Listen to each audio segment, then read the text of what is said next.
నమస్కారం అండి. నా పేరు కాశీనాథన్ శ్రీనివాసరావు, మ్యూచువల్ ఫండ్ డిస్ట్రిబ్యూటర్ని.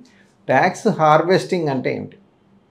నేను ఇంతకుముందు చెప్పిన వీడియోల్లో మీకు చెప్పుంటాను.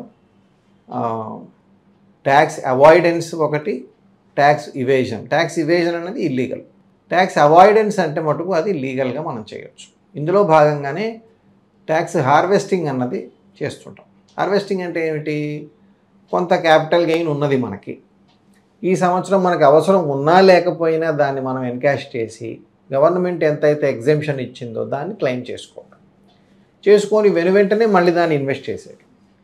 సో దట్ ఏంటంటే తర్వాత వచ్చే సంవత్సరాలలో దాని మీద మళ్ళీ ట్యాక్స్ లేకుండా చేసుకోవడం. మనం ఏదైతే తీసేసామో ఇప్పుడు దీని మీద ట్యాక్స్ లేకుండా అంతవరకు తగ్గిపోతుంది. ఒక 10,000 12,000 ఎంతైతే అంత. సో దీన్ని మనం ట్యాక్స్ హార్వెస్టింగ్ అంటున్నాం. ఇంకొకటి కూడా ఉంది.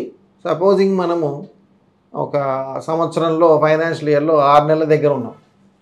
మనకు అవకాశం ఉంటే కనుక మనం రిడెంప్షన్ పెట్టేటప్పుడు, అంటే రిడెంప్షన్ అంటే వెనక్కి డబ్బులు తీసుకునేటప్పుడు 2 ఫైనాన్షియల్ ఇయర్లలోనో 3 ఫైనాన్షియల్ ఇయర్లోనో దాన్ని మనం స్ప్లిట్ చేసుకోగలిగితే ప్రతి సంవత్సరంలో మినిమం 1,25,000 రూపాయలు మన క్యాపిటల్ గెయిన్ ఎగ్జెంప్షన్ ఉంది ఈక్విటీ స్కీమ్స్లో. కాబట్టి దాన్ని మనం అవైల్ చేసుకోవచ్చు. సో అట్లా కూడా మనకు అవకాశం ఉంది. ఇదంతా కూడా ఇల్లీగల్ ఏమీ కాదు. గవర్నమెంట్ అవకాశం ఇచ్చినంత వరకు మనం చేసుకోవచ్చు. Thank you.